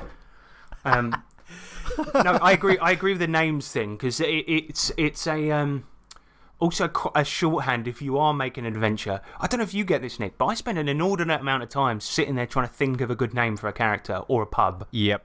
Oh, yeah, absolutely. And it saves so much time if you just have a pre-printed list. This is kind of on a completely unrelated note, and is more about running the game. But fucking, I should probably stop going on about Dungeon Craft. This whole podcast is me regurgitating stuff I've seen on his videos. But he had the idea of having a death narration chart. So you've got a verb, a location, and an effect, right? So I've got on one cover of my notebook, I've got glued a list of names, exactly like you said for the Tough Guys campaign. Nice. On the other side, I've got a death narration chart. So you could pulverize someone's lung, sending gouts of blood. Or you can destroy the guy's face and see it crumpled on the floor. Or you splinter the guy's thigh, sending... you hear a sickening crunch. Ugh. Yeah, so it's just Descripto. Mate. No, but it's works, and it's there wicked. ready to go. It's like, do you know what? It's another thing as well that like our last session that we was playing, Harrison was like, well, I've got a hit location die, so why don't I bloody use one? And it just gives that extra bit of flavour because, oh yeah, you hit him.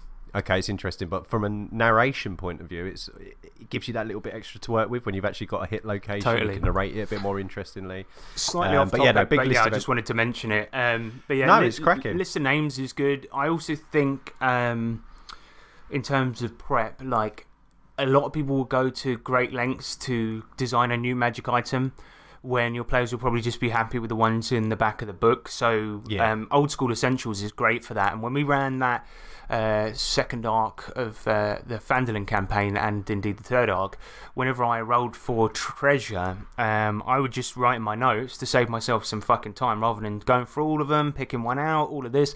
I would just say the players get D4 gold pieces and D2 magic items, and then I'll just roll it at the table and just go, right, you give me a D100. They'd roll it, and I go, okay, you've got a magic shield, roll that, you've got a cursed sword, But that was really fun though. Yeah, that was fun.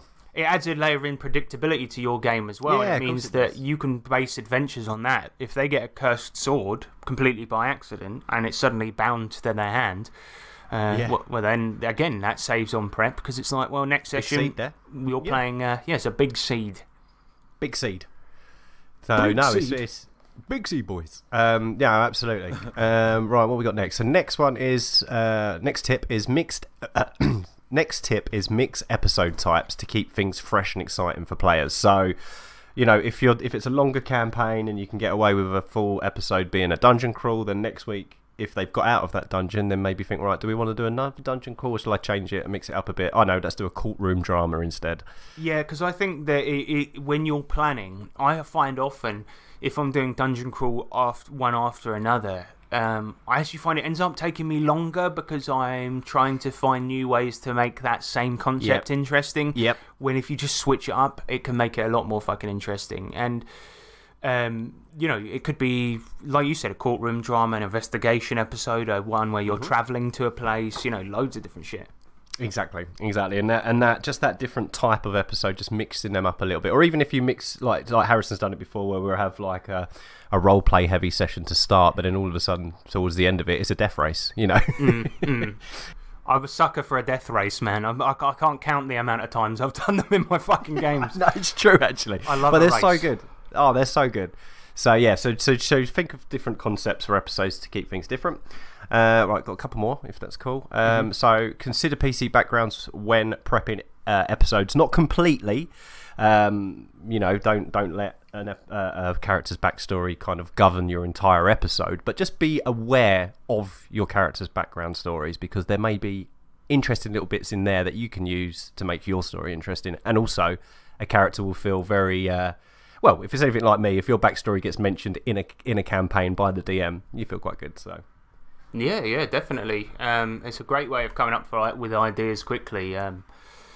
Characters, people put a lot of effort into their backstories often, so yeah, use it. Exactly. So use that. There's a wealth of interesting stuff there. Right, a couple more. So look, this one's for GMs. Don't get down if players didn't actually do much of what you had prepped. If they enjoyed the session regardless, you did a good job, and they never know. They will never know anyway. So the main thing is, if all your players are going crazy at the end of the episode, they've all got big smiles on their faces, they're talking about that episode for days after, whether your prep got used or not, don't get down. You did a great job as a GM. And as we mentioned, save it for another episode. Yep. Well, that's precisely what happened, and has continuously happened with with tough guys at the minute. That's it. It's just awesome. It's just and so much fun. The thing is, like, I suppose, Harrison, potentially your prep has changed, but if anything, I'm just sort of, I don't know, maybe it's gotten lighter, because you're just like, well, that's just it. With more freedom, the players tend to enjoy the game more, and you do less prep, and as a result, you can just, for this campaign, I could probably just write down a lead or a rumour on a bit of paper, and that could be enough. Do you know what I mean? But that's it's true. That I think is quite specific to playing a game where you're criminals. Yes, that's true. The thing is, it does really give the PCs carte blanche to do whatever the fuck they want. Which is like, even in episode 1, I said to them, like, look, there's this one place in Brixton called the Old Warehouse, and it's neutral ground. You're not allowed to kill gangsters on that territory, and if you do, you're fair game to every criminal organisation in London. What did they do, episode 1? Killed somebody on the Old Warehouse. Not our fault, though, I would like to add. Well, you set up Home Alone style traps we didn't start it. That was very funny. James's character was on the ceiling, like in a ceiling beam, and had set up like the oil cans, like in Home Alone, and the damage exploded over and over again, like aced like 5 fucking times, and then of course he just obliterated this guy's head by swinging a can at him from a rooftop. God, stupid. Yeah, it was pretty terrible. brutal. Anyway, right, so last two. This one's more of a kind of run in the game rather than prepping, but it kind of ties in with it, and it's act like you know what you're talking about, even if you don't. Yeah, I mean, it's fair. Like, it's what, like I've always said, like, if you make a mistake, never tell your players you've made a mistake. Because otherwise, I think it ruins immersion, and also, it stops you from feeling a little bit silly. But if they notice a plot hole, then it's not a plot hole. You're just like, oh yeah, that is weird, and then you can just wrangle it.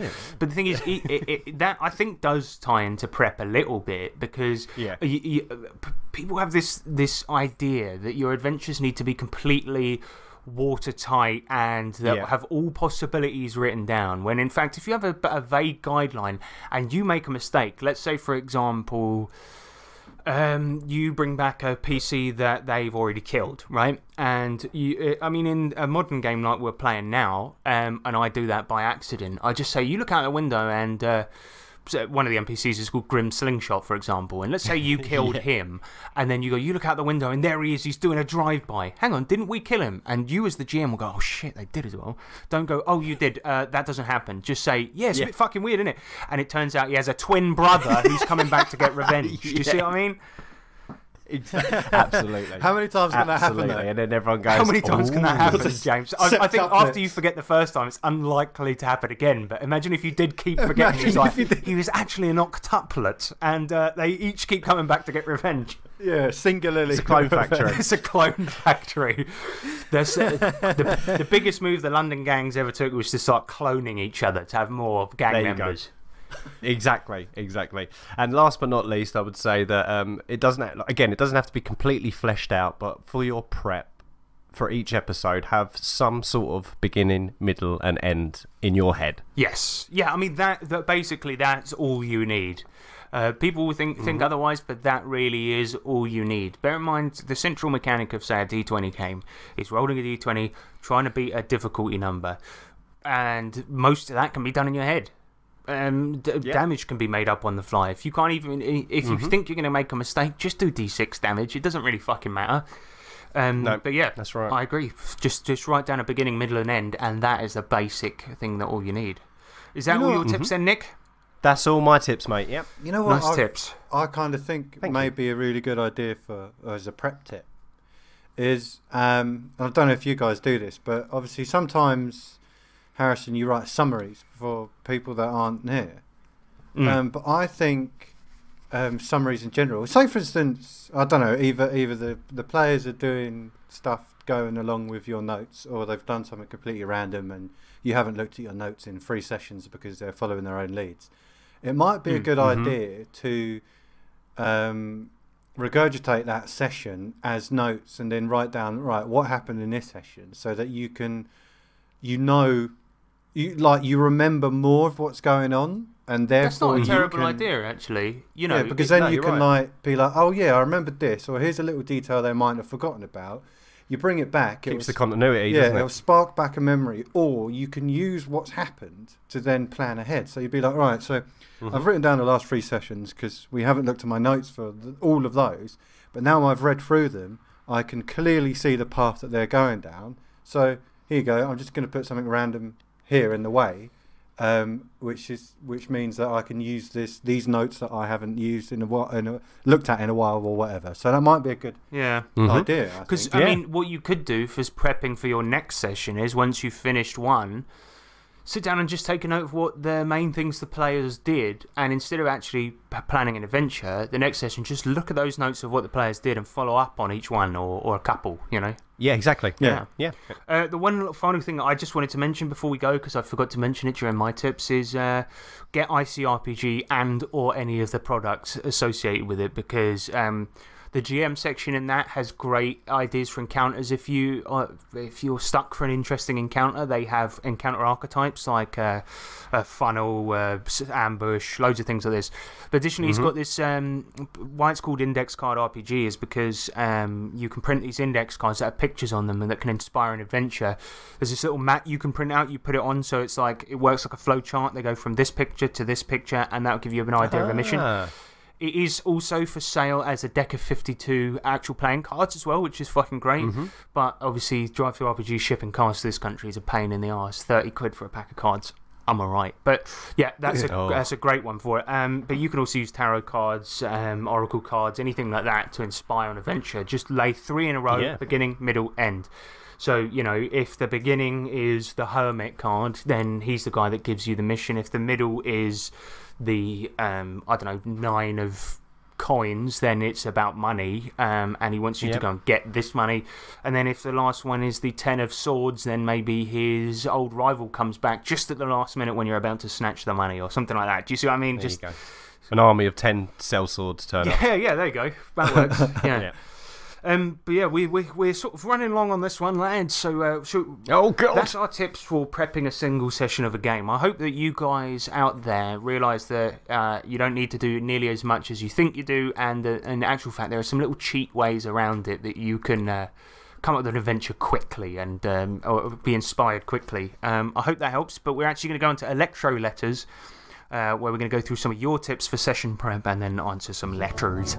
In the future, you will be able to send a letter or parcel from anywhere on the planet. This, sir, is the electro letter. Yay. Ooh. So, yeah, we're talking about your tips for prepping a session quickly, and Torre B. Peterson comes in with a pretty good one. He says, Sly for Flourish's Return of the Lazy Dungeon Master, and of course, the Lazy Dungeon Master, has really helped me getting the prep done quickly. I start with a base premise / plot for the campaign, then just plan session to session using the lazy GM method with a few tweaks to fit my style of game. This makes it easy to adjust to the PC's actions, and you don't do a lot of prep that will never be used. So I saw this email earlier on in the week, and I bought the Lazy Dungeon Master, and I've been reading it. And it's a really cracking book. It is, for anybody that finds prep overwhelming, it's fucking perfect. The way he does it is that each campaign, or each session of a campaign, and even indeed the entire campaign, should fit onto an index card and be 3 bullet points.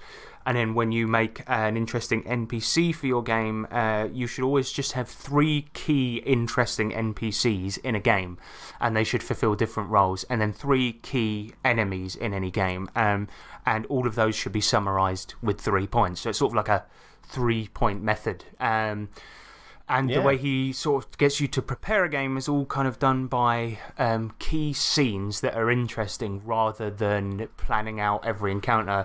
And it should all, fit onto an index card. And it is a cracking book for little, like I say, cheat ways around shit, man. I would highly recommend both of you give this a fucking read because it's so Yeah, just good. looking at it now, actually, on Amazon, There's actually 3 books in the series. You've got the Lazy DM's workbook, you've got Return of the Lazy Dungeon Master, and the Lazy Dungeon Master. You can pick all 3 up on Amazon for about 34 quid. Yeah, and they're on Drive-Thru-RPG. If you get the PDF, that's what I did. I've just been reading it on iBooks on the iPad.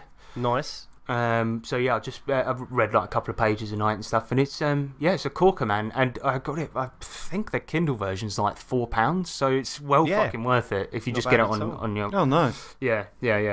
Great book. There's another one called XDM as well, which is a book in a similar vein, Extreme Dungeon Mastery, and it's written in this sort of like joke style. But I downloaded that as well because I wanted to just check it out. But a lot of it is like. Is kind of similar tips like this, where it's kind of like I don't know, like instead of having loads and loads of spells, just ask the player what they want to do, roll a d20, and then how well it goes depends on how well they fucking roll. And like it's loads of little tips like that, and it's written in this comedy style with this like old school artwork that's just like, take the oath now, I will kill a player character and let the dice do the talking, and stuff like this. It's like it's pretty funny. It's like you want to be an extreme dungeon master, or turn away because you're not good enough. All of this shit, like fucking great. There's quite a few good guides, actually. I was just having a look. There's another one. There's one called "The Monsters Know What They're Doing: Combat Tactics for Dungeon Masters." I bet that's a really, really good one, man. For just because you can make a whole campaign based on the fact that the combat encounters are interesting, like a skirmish game. Exactly. That's cool. That's a good one. There's another one called Improv for Role Playing, which is a good one for players as well, which is a fucking great book. But yeah, I would check out Lazy Dungeon Master. It will change the way you think about prep, definitely. Awesome. And Pete Jones is going to change the way we think about prep as well, because he simply says, make shit up as I go along. Yeah, fair play. I can't argue, Pete, there on some aspect. That is 90% of GM, though, isn't it? I mean, yeah, absolutely. Fucking, I like the Old School Essentials game that I played in with Jeff Goad from the Spellburn podcast.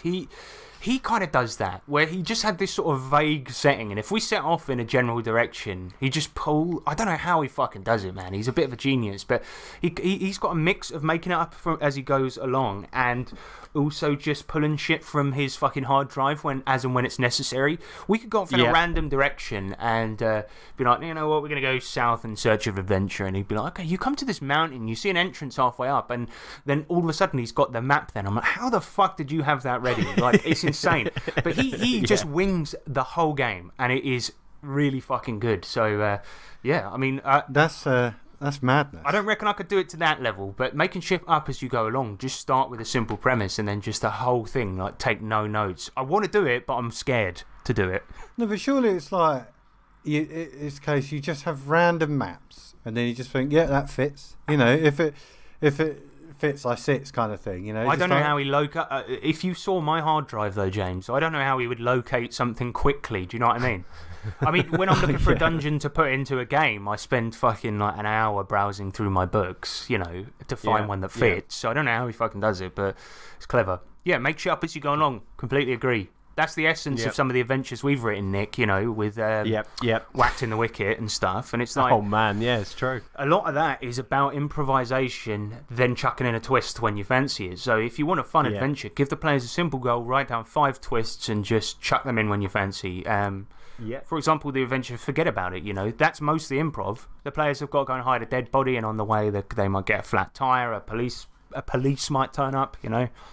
A police might turn up, yep. Exactly. We got one in from Terry Hansen as well. He says, listen to a lot of cool music, obsessively think over the story for the session, give the main NPC some personality quirks, look at art that coincides with the genre, read stories and books of the genre, then prepare to throw everything you have planned out the window when you let your players into the world. That's my method. I mean, that's the one. It's like... Because I fucking do that, man. In the run-up to the Cyberpunk 2020 campaign, I read the book that inspired Cyberpunk, I watched Cyberpunk films, played the fucking video game all the way through, read the fucking RPG book twice through.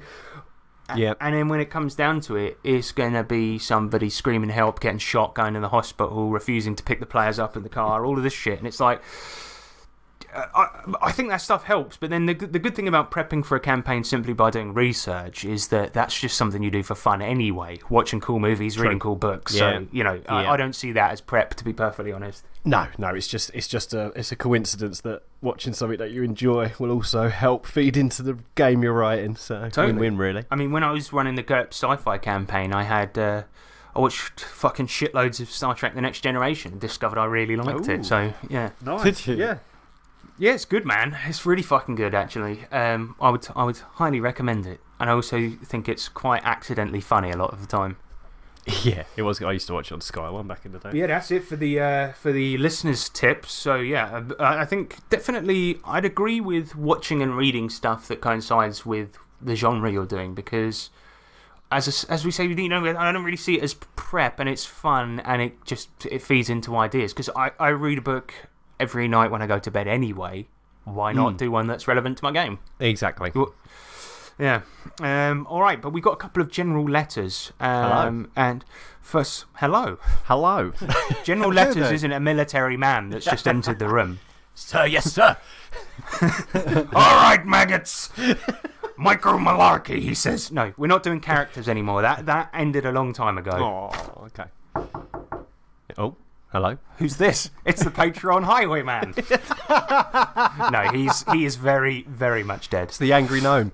The homeless gnome. Yeah, that was Do you remember when I did that... a cup of tea? I want a fucking cup of tea. Good to give me 10B. Do you remember when I did that, what was it, a Q&A with the homeless gnome? And I played him for an hour, and listeners came in and talked to him. And we had that one obsessive listener that's listened to the same 2 episodes 1,000 times come on, and she started talking to him. She was like, what is reality, man? Now, tell me, what is D&D? Dungeons and Dragons. That's for the people that don't actually own a castle. No, so they pretend to storm castles and get them So rid the of... yak people, the fireballs, the killing of the children, none of it was real. Was it? Define reality. It's been redefined in my country. I'm thinking the whole world must be going through that. None of it was real! Fuck! Oh, it's so weird. It was so weird. I remember Eric Lamoureux, writer of Wise Guys, talking to the gnome and saying, D&D is for people that don't have castles like you, gnome. Oh, yeah. Very weird. Oh, my God. All right, Michael Markey. I nearly called him Michael Malarkey. That could be his nickname. He comes in and says, you mentioned wanting an RPG made from ludicrous Sharkpocalypse movies. That was you, James. Yes. I have recommended Sharktoberfest. I have to recommend Sharktoberfest by Hex Games. It's written for the QAAAAAAGS system. I don't know what that is. No. But it's a great source... Quags! But it's a great source book for generating your own Quags shark-centric disaster. Because everyone needs a shark-centric disaster. I'm gonna have to check it out, mate. You should, man. I'd love to play in like at least like a mini campaign or a one shot run by you about a shark centric disaster, and maybe the Quags system is really good. Do you know what? I'd like to play Sharks in the Sea. How about that? Yeah, where they belong. All right. Yeah. We've got a strong animal kindness ethic on this Quags podcast.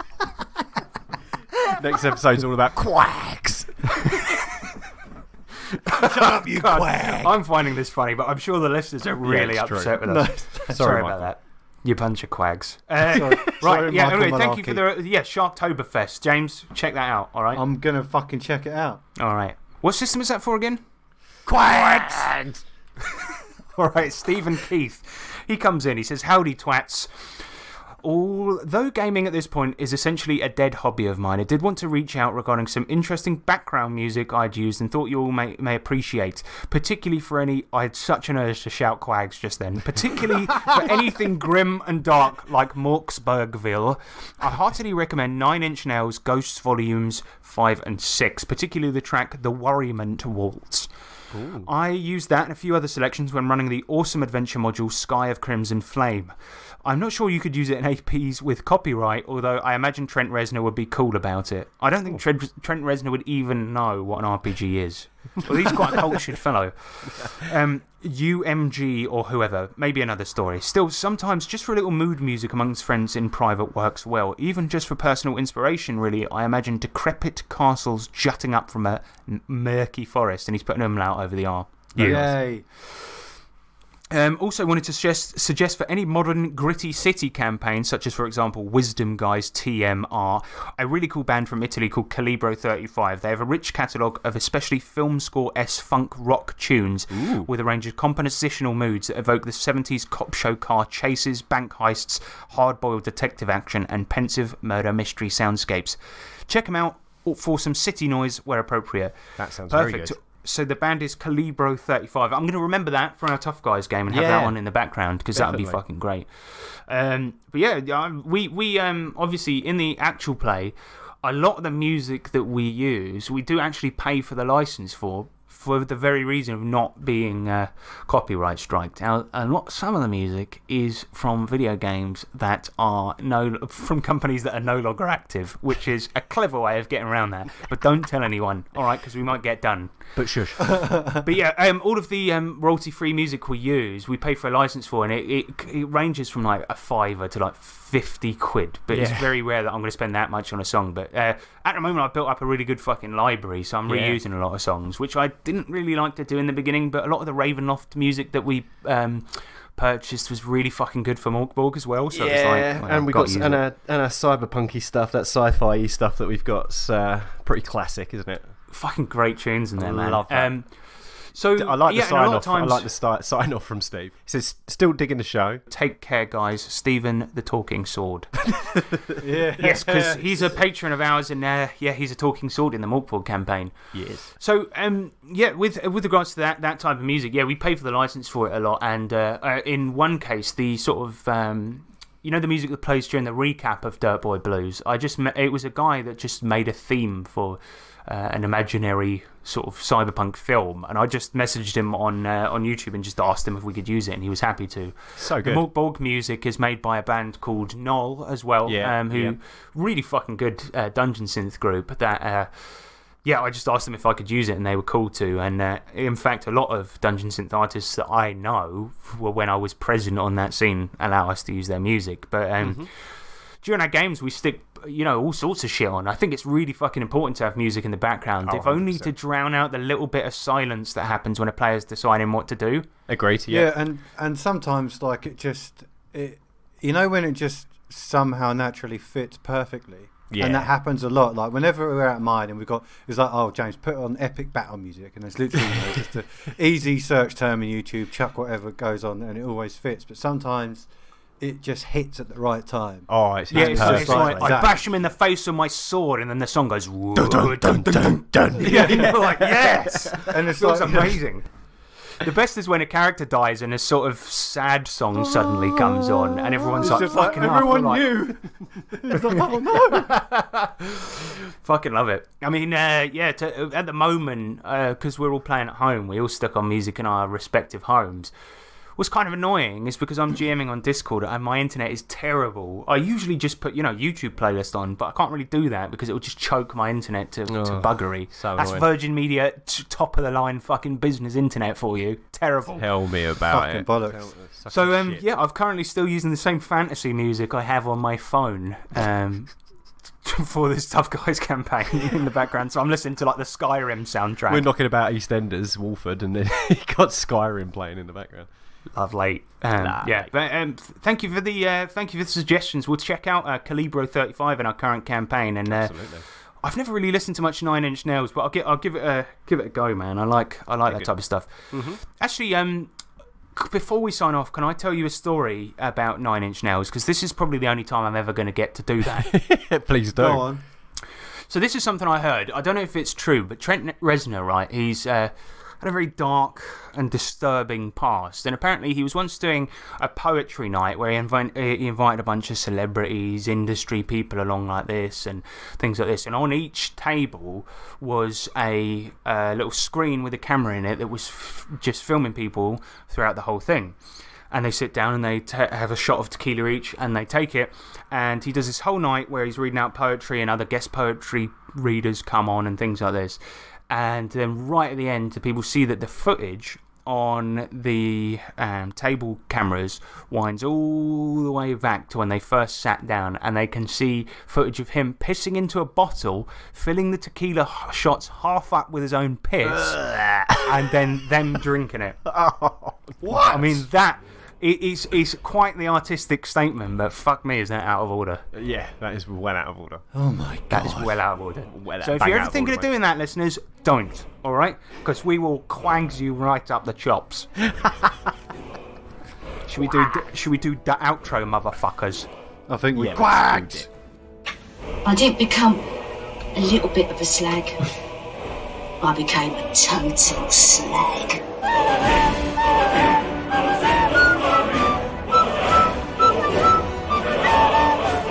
Alright, quags for listening, everybody. I just want to... What? Sorry. Thanks. Quags for listening. Thank you very much for listening. I've lost... I can't remember what I'm supposed to say. What's wrong with me? It's just a mildly amusing word. It is. Yeah, if you want to email us, go to don't go to quags. Don't go. Just shout quags into the ether, and somehow the message will get to us. Or you can send an email to 3trpgpod@gmail.com. We're also on Facebook and Twitter, so just search us up there. And of course, we really need a bit of money, mate. So buy one of our adventures. Search up 3T RPG Publishing on Drive-Thru RPG, and also donate on Patreon if you fancy it. And just remember, right, that Jesus loves you. I've been Harrison Hunt. I've been Nick Lamley. I've been James Quags. And remember that D20s are cool, but quags, now that's a good time.